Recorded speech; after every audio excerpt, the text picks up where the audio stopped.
So once you're done with all the edges on the puzzle, your last step is just solving the corners. And all these corners on the puzzle, the rest of the pieces that need to be solved, can actually be solved using this 4-move sequence that we call sledgehammer.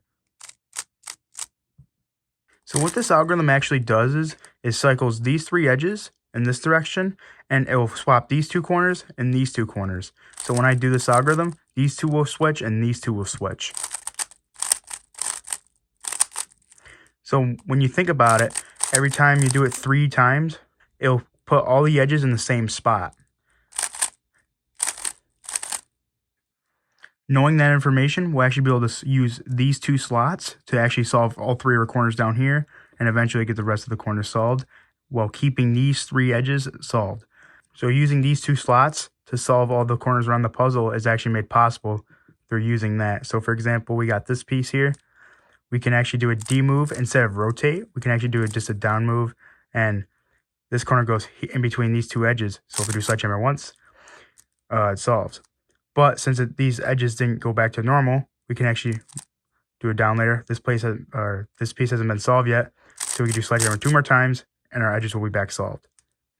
Next, we got this piece actually. So if we do sledgehammer to put it here, we can actually move it to here. D move, sledgehammer 3 times.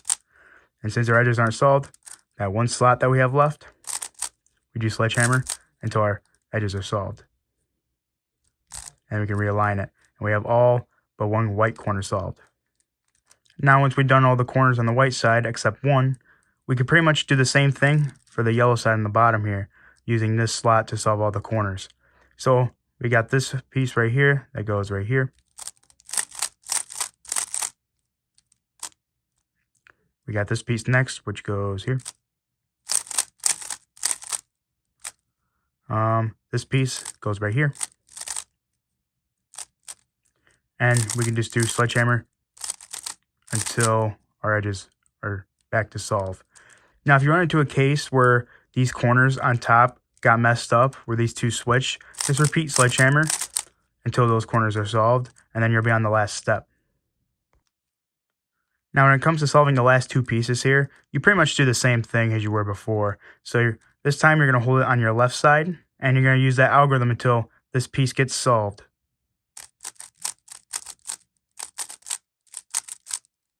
While it's solved here, it may have messed up pieces here, but if we bring this piece down and solve this piece too,